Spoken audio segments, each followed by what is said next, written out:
The next speaker is Sri Naresh Agarwal. Just a minute. We have now resumed debate.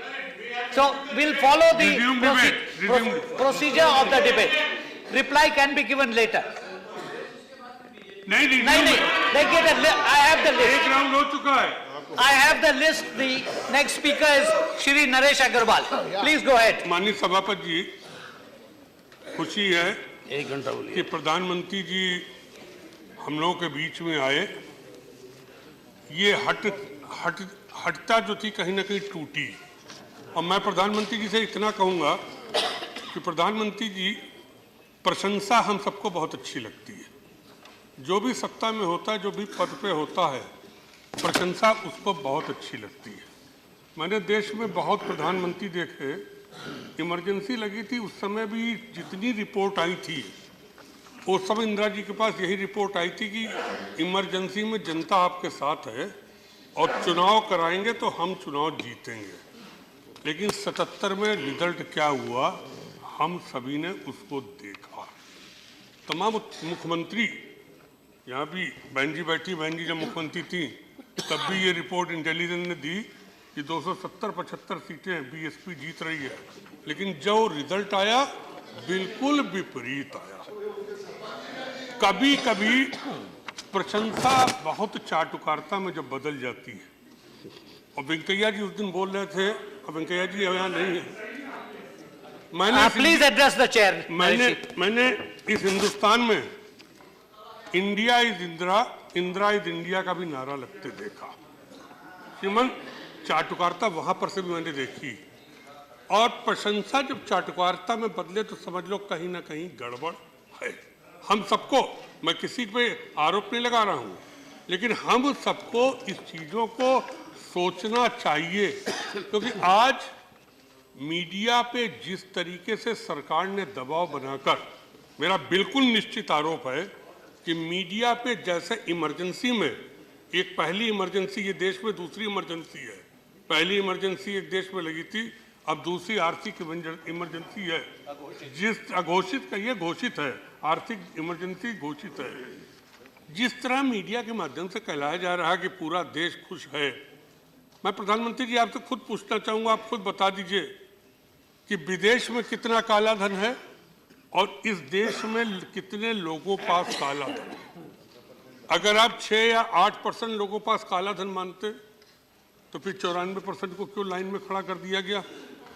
मैं पूछना चाहता हूं कि जो आपने निर्णय लिया, गुलाम नबी जी कह रहे थे हम निर्णय के विरोध में नहीं है, लेकिन समाजवादी पार्टी इस निर्णय के विरोध में है. हम इस निर्णय के विरोध में, मैं इसको निर्णय सही बिल्कुल नहीं मानता हूं. और शायद कुछ ही 50 साल में निकाल लीजिए, विश्व में कुछ ही देशों में इस तरीके के निर्णय हुए. और जिन देशों में निर्णय हुए उन देशों में वहां के तानाशाहों ने निर्णय लिए, चुनी हुई सरकार ने कहीं पर निर्णय लिया. कोई भी देश में चुनी हुई सरकार ने निर्णय लिया. अमेरिका में भी 11% इन्फ्लेशन है, लेकिन 11% इन्फ्लेशन का मतलब अमेरिका अपने डॉलर को खत्म करने पे कभी नहीं. क्या यूके में इन्फ्लेशन नहीं है? यूके में भी इन्फ्लेशन है, लेकिन वहां की सरकारों ने अपनी करेंसी को कभी नहीं खत्म किया. आज मैं पूछना चाहता हूं कि जिन उद्योगपतियों के पास काला धन है, कौन लाइन में लगा हुआ है? कौन नेता लाइन में लगा है? कौन आईएएस आईपीएस लाइन में लगा है? कौन आतंकवादियों को संरक्षण देने वाला लाइन में लगा है? लाइन में तो गरीब लगा हुआ है, जिससे क्या, रिजर्व बैंक ने हमको नोट दिया, उस पर लिखा हुआ है कि मैं वचन देता हूं कि ये धारक को मैं वचन देता हूं कि इन रुपए का भुगतान किया जाएगा. लेकिन रोज हम लोग सरकार की तरफ से पढ़ लेते हैं कि आज 2000 रुपए सिर्फ निकालने की आपको इजाजत दी जाएगी. कि गारंटी सरकार देती है. गारंटी सरकार दे रही, जबकि रिजर्व बैंक को देना चाहिए. अभी फॉर्मर प्राइम मिनिस्टर बोल रहे थे, वो रिजर्व बैंक के गवर्नर भी रहे. रोज सरकार की तरफ से आ जाता है कि आज इतना का खाता को होगा, जनधन खाता नहीं छुएंगे. जब आपने 2.5 लाख की इनकम टैक्स पे छूट दे रखी, फिर आप कैसे उसके ऊपर आप कानून बना सकते हैं? आपको अगर कानून कोई बनाना है, और मैं तो कहूँगा जिस सदन से पास होना चाहिए कि भविष्य में अगर कोई चुनी हुई सरकार ऐसा निर्णय ले तो बिना दोनों सदन की परमिशन के किसी को निर्णय लेने का अधिकार नहीं। ये अधिकार पूरे देश का है, ये अधिकार पूरे देश की चुनी हुई जनता का है और जनता का रिप्रेजेंटेशन हम लोग कर रहे हैं। जब तक सदन में डिस्कस न हो जाए कैसे इस तरीके का निर्णय ले लिया जाएगा। और ये निर्णय श्रीमान बहुत घातक है। मैं तो कहूंगा ये निर्णय देश के हित में नहीं लिया गया, ये निर्णय उत्तर प्रदेश के चुनाव को देखते हुए लिया गया। अगर उत्तर प्रदेश का चुनाव इतना इंपॉर्टेंट चुनाव हो जाएगा कि देश की 94% जनता को सड़क पर खड़ा कर दिया जाएगा। आज प्रधानमंत्री जी किसान किस स्थिति में है, आपने कल बयान दे दिया कि हमने कोऑपरेटिव बैंक्स को इतना रुपया दे दिया। वित्त मंत्री जी आप बैठे हुए हैं, एक तो सबसे पहले प्रश्न उठा कि 10 महीने से व्यवस्था चल रही, 2 महीने पहले रिजर्व बैंक के गवर्नर आए, दस्तखत 10 महीने पहले हुए थे कि 2 महीने पहले हुए थे, यही एक सबसे बड़ा प्रश्न उठ रहा है।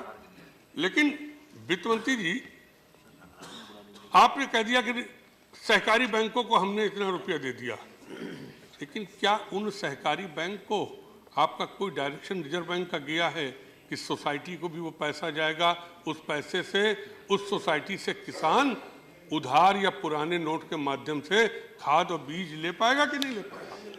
कोई ऐसा डायरेक्शन गया हमें बता दीजिए। आप यहाँ पे आपके एक सचिव दास साहब है, रोज टेलीविजन पे घोषणा कर देते हैं कि आज ये छूट दी। जब बैंक जाओ तो बैंक कहता है मेरे पास तो कोई रिजर्व बैंक का सर्कुलर आया नहीं, ये छूट कहां पर से होगी। आपकी जितनी करेंसी है उसका सिर्फ 10% ही तो आप जनता को दे पाए हैं। और प्रधानमंत्री जी आपने खुद कहा कि 5 लाख करोड़ से ऊपर काला धन, जिसको आप काला धन कह रहे हैं, हम नहीं समझ पाए काला धन कैसे है। अगर आदमी जमा कर रहा है तो उस धन को हिंदुस्तान का धन माना जाना चाहिए। अगर 5 लाख करोड़ रुपया या 6 लाख करोड़ रुपया बैंक में आ गया 8 तारीख के बाद से कम 4 लाख करोड़ रुपए बैंक में ऑलरेडी जमा होगा, तो टोटल करेंसी का अगर 10 लाख करोड़ इन बैंकों में आ गया और आप 16 लाख करोड़ की करेंसी मान के चल रहे हैं, अभी 1 महीना बाकी है, तो कौन सा बड़ा भारी मिल गया।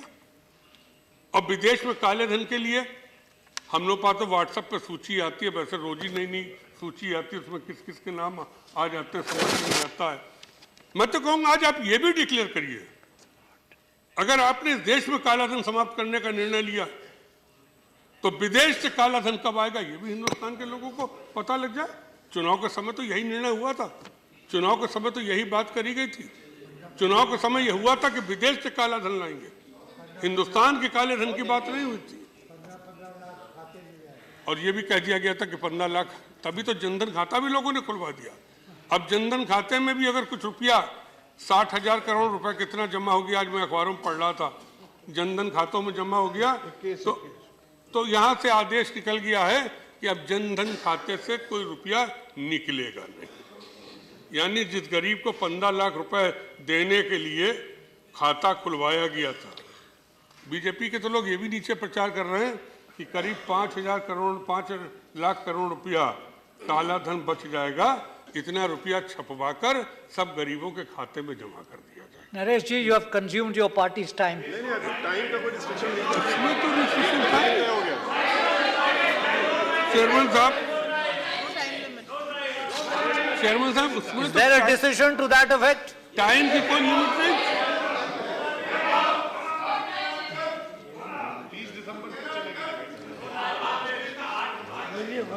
मुझे बड़ी खुशी है कि कम से कम बीजेपी की सोच में सुधार है। पूंजीपतियों की पार्टी कहलाती है और है भी। चलिए प्रधानमंत्री जी आपके आने के बाद कम से कम गरीबों की पार्टी तो हुई, कम से कम इतना परिवर्तन हुआ। अब ये लोग ये परिवर्तन स्वीकार करेंगे कि नहीं, चलिए हम लोग स्वीकार करते हैं कि इस बार देश का ऐसा प्रधानमंत्री आया जो अपनी दम पर जिसने बीजेपी को सत्ता में देश में खड़ा कर दिया। इसमें कोई कहने में इनकार नहीं, इसमें किसी बीजेपी के नेता का कोई श्रेय नहीं है। तमाम बीजेपी के लोग कहते हैं संगठन को मजबूत कर रहे हैं, उसके माध्यम से आ रहा, कोई कहता आरएसएस के माध्यम से आ रहा। इतने दिनों तक संगठन आरएसएस रहा तो क्यों नहीं सत्ता में आ गए? सत्ता में आ पाए। लेकिन इसी बीजेपी को मैंने बैंकों का राष्ट्रीयकरण का विरोध करते देखा। इसी बीजेपी को हमने राजाओं का प्रिवी पर्स का विरोध करते देखा जब राजाओं का प्रिवी पर्स को समाप्त किया गया। और इसी हमने बीजेपी को जब पूंजीपतियों पर वार किया गया तब विरोध करते देखा। तो क्या इस बीजेपी के इस चरित्र में, एक जमाने में गरीबों को जमीन जब वितरण की जा रही थी, भूमिहीनों को, उस समय कांग्रेस की सरकार थी, निर्णय लिया गया था कि जितने देश में भूमिहीन है सबको जमीन गांव सभा की दे दी जाएगी। तब भी मैंने बीजेपी को एजिटेट करते देखा। तो अब कम से कम ये तो स्पष्ट हो जाए कि बीजेपी को उन पॉलिसियों से अभी विरोध है कि नहीं है। क्या बीजेपी उनको चाहती कि नहीं? आज 7,000 करोड़ रुपया माफ कर दिया गया स्टेट बैंक ने। जो अखबारों में समाचार आया है उसमें विजय माल्या का भी रुपया माफ कर दिया गया, जो लंदन में बैठ के मजा ले रहा है।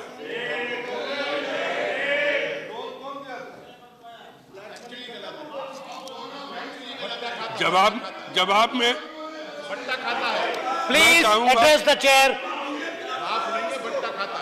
अरुण जी मैं चाहूंगा, प्लीज एड्रेस द चेयर। स्पष्टीकरण हो चुका है इस सदन में, आप फैक्चुअली गलत बोल रहे हैं और उसको रिपीट कर रहे हैं।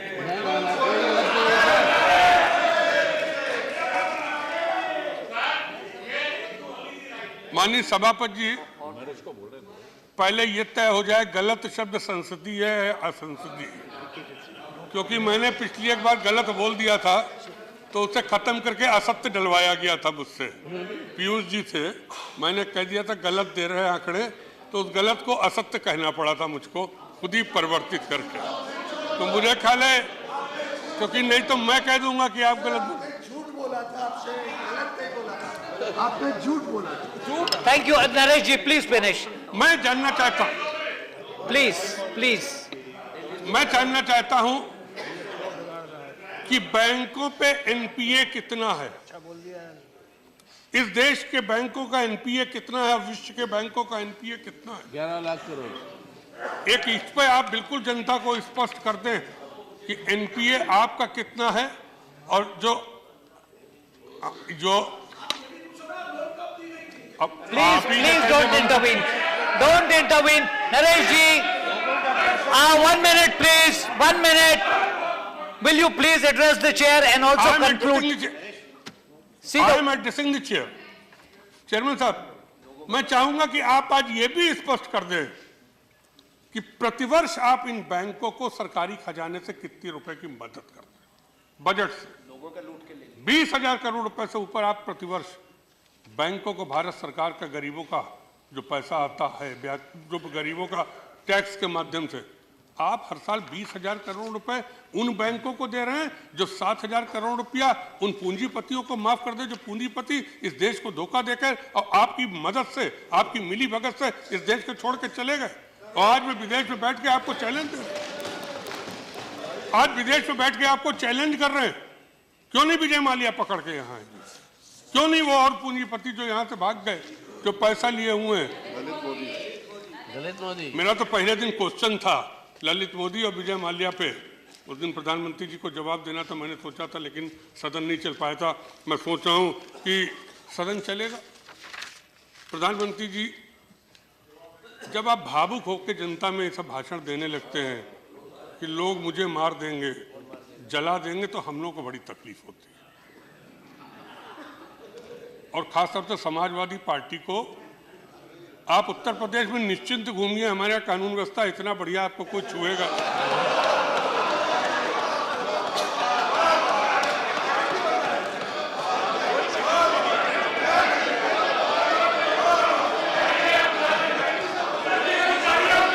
Silence, please. Silence. Naresh ji, you must conclude now. मैं तो Please watch the. Your party time is over.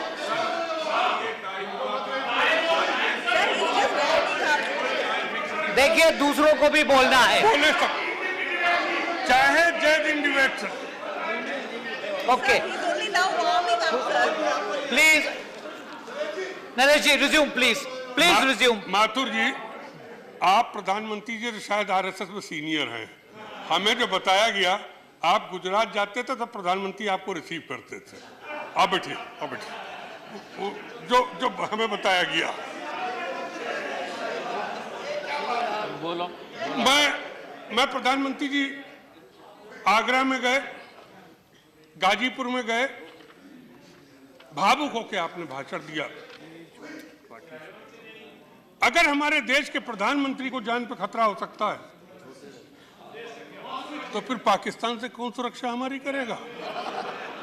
Bangladesh और नेपाल से कौन हमारी सुरक्षा करेगा? रोज 56 इंच सीने की जो बात होती थी, कल या परसों पाकिस्तान ने फिर 3 सैनिक हमारे मारे और उनका शव छत बिछत किया। क्यों ये हुआ? आप प्रधानमंत्री जी बिल्कुल, जब आप ये कहेंगे तो हम लोगों को बड़ी तकलीफ होगी, और बहुत भावुकता में जब बारंबार बोला जाता है तो जनता भी उसको कहीं ना कहीं ड्रामे के रूप में लेने लगती है।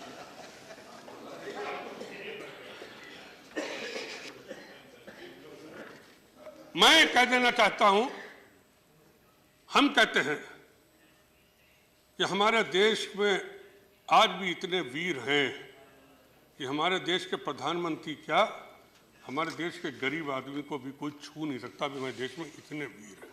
इस देश का वीरता का इतिहास रहा है, और उस वीरता के इतिहास में अगर प्रधानमंत्री जी हम खुद ही डरते रहेंगे, अगर कल होकर हमने ही कहना शुरू कर दिया, मेरा आपसे अनुरोध है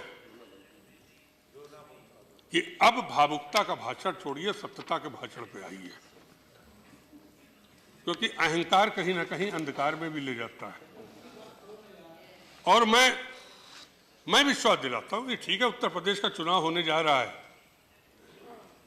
चुनाव हमारे आपके बीच में होगा। अब चलो हमने कह दिया बहन जी हैं, सभी राजनीतिक दलों के बीच में चुनाव होगा।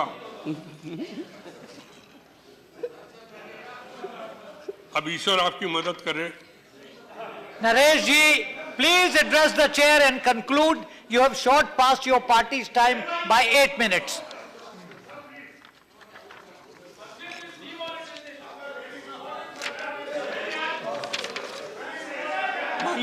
माननीय सभापति जी,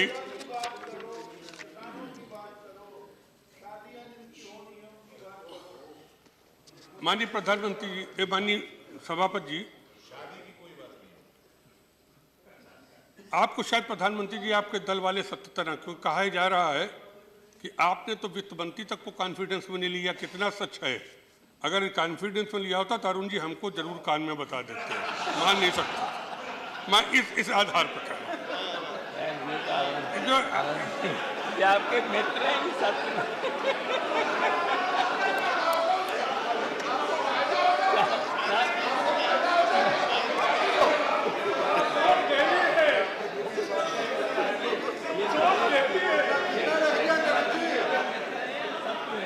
देखिए,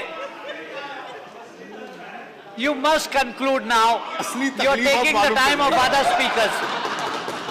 You must conclude now. हम लोगों को बड़ी तकलीफ है, और शायद विपक्ष ने इस मारे मांग करी थी कि प्रधानमंत्री जवाब दें कि वित्त मंत्री तक को नहीं पता लगा कि नोटबंदी का आदेश होने जा रहा है। प्रधानमंत्री जी ने जब कैबिनेट बुलाई आखिरी समय फैसले के लिए, तो मंत्रियों के मोबाइल भी बाहर रखवा लिए गए, जो अखबारों में छपा, जो लोगों ने नहीं पता। रविशंकर जी हमें अकेले में बुलाते नहीं, डर के मारे, पता नहीं कितना सब घबराते हैं। अरे बुला के कभी कुछ बता देते Ravishankar. Naresh ji, you must conclude now. You have taken more than double your party time. अब प्रधानमंत्री जी, There is time. I'm sorry. There is time. मैं कह देना चाहता हूं, मैं ये बात कहना चाहता हूं कि अफवाहों का दौर चल रहा है। मैं चाहता हूं अफवाहों का दौर कहीं ना कहीं खत्म होना चाहिए। काली इंक लगाने का किसने निर्णय लिया, मैं उसका घनघोर विरोध करता हूं। इससे तो चेहरा ही काला करा देते अगर देश के लोगों का, तो ज्यादा रहता क्या। एक हवा चल गई कि इसके बाद प्रधानमंत्री जी लॉकर सीज कर देंगे। स्मिता बहन जी ज्यादा अच्छा बताएंगे लॉकर। और सबसे खराब क्या हुआ, जो महिला धन था, जिसको स्त्री धन कहते हैं। अब हम लोग सब जानते हैं स्त्री धन का क्या महत्व होता है, हम सबको मालूम है। सारी महिलाओं की पोल खुल गई कि किसने कितना कितना रुपया बचाकर रखा था अपने पति से करवा लो। ये सब बैठी, सब छुपा छुपा के।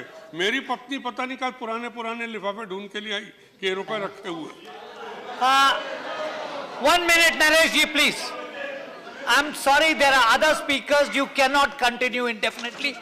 Against 8 minutes, you have taken 11 minutes extra. प्रधानमंत्री जी, आपने 2000 का नोट छपवा दिया। 2000 के हमने भी यहाँ भेज कर जब रुपए 20,000 निकालने के लिए चेक भेजे तो 2,000 नोट मिल गए, लेकिन वो 2000 का नोट तोड़ने के लिए तो कोई तैयार नहीं है। शिवन, यहाँ कैंटीन में पहले दिन जो हम लोगों ने चाय पी तो करीब 150 का बिल बेटा 150 था, नहीं तो 2000 जमा कराने पड़े हमको कि रख लो, जब बिल पूरा हो जाए तब बता देना। आपने जो 2000 का नोट निकाला है, 500 का नोट मिल नहीं रहा, 100 का नोट अवेलेबल नहीं, 2000 का नोट आदमी कैसे तोड़ाएगा? कम से कम इस पे भी तो जरा स्पष्ट कर दीजिए कि आखिर 2000 का नोट छोटा। आज सारी बैंक बंद है। अगर विपक्ष ने 28 तारीख को आक्रोश दिवस का नारा दिया है तो हमने बंद का नारा इस मारे नहीं दिया कि बंद तो है ही पूरा देश। कौन थी? दिल्ली की चांदनी चौक बंद, कूचा क्या कहलाता है, कूचा वो बंद पूरा, पूरी आजाद की मंडी, आजाद नगर की मंडी बंद। I shall now call the next speaker. Please, please sit down. हो गया। Please cooperate. Please cooperate. मैं कंक्लूड कर देता हूँ। Please मैं conclude. Yeah. कंक्लूड कर देता हूँ। जी ठीक है, थैंक यू। आपका आदेश तो कभी मैंने टाला ही नहीं है, हिम्मत ही नहीं पड़ी, और फिर आप यूपी के हमसे बड़े हो तो और भी आदेश आपका नहीं टाल सकता हूं। मैं सिर्फ इतना कहना चाहता हूं प्रधानमंत्री जी कि जो व्यापारी आपका वोटर था वो आज आपके कितने विरोध में शायद आपको नहीं मालूम होगा। हमें वोट मांगने को उनसे जरूरत ही नहीं पड़ी, अपने आप वो वोट देने को तैयार हो। एक जो हम लोगों ने मांग करी कि जेपीसी गठन किया जाए, इस मारे मांग करी कि आपकी कुछ यूनिटों के अध्यक्षों को रुपया पहले कहां पर से मिल गया और लीकेज कैसे हो गया, उन्होंने कैसे जमा कराया था। तो इस पे हम लोगों ने कहा कि जेपीसी, और जेपीसी तो कई बार बन चुकी है इस देश में, कई बार जेपीसी बनी।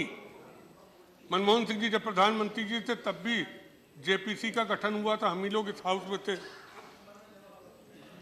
एक ये भी बताइए कि नेपाल की अर्थव्यवस्था हमारे रुपए से चल रही, बांग्लादेश भूटान की अर्थव्यवस्था हमारे नोटों से चल रही, वहां भी जो हमारे देश वाले रह रहे हैं, उत्तर प्रदेश का तो अधिकांश व्यापारी नेपाल में व्यापार कर रहा है, बिहार का भी बहुत ज्यादा है।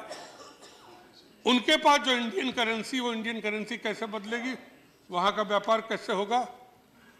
और मेरा तो कहना है कि जो सरकार ने पाबंदी लोगों पे लगाई है कि आप 50,000 से ज़्यादा नहीं निकालेंगे अगर आपका कैश अकाउंट है, प्रधानमंत्री जी ये सब बैन बंद करिए, नहीं जनता आप पर बैन लगा देगी, आपकी पार्टी पे बैन लगा देगी। आपको बैन करने का कोई अधिकार नहीं है, ये अधिकार का दुरुपयोग मत करिए। Thank you Naresh ji, thank you very much. देश की जनता को राहत मिस्टर डेरेक ओब्रायन, कम से कम ऐसा न कर दिए कि एक महीने में बेरोजगारों की संख्या इतनी बढ़ जाए कि देश में हाहाकार की स्थिति पैदा हो जाए।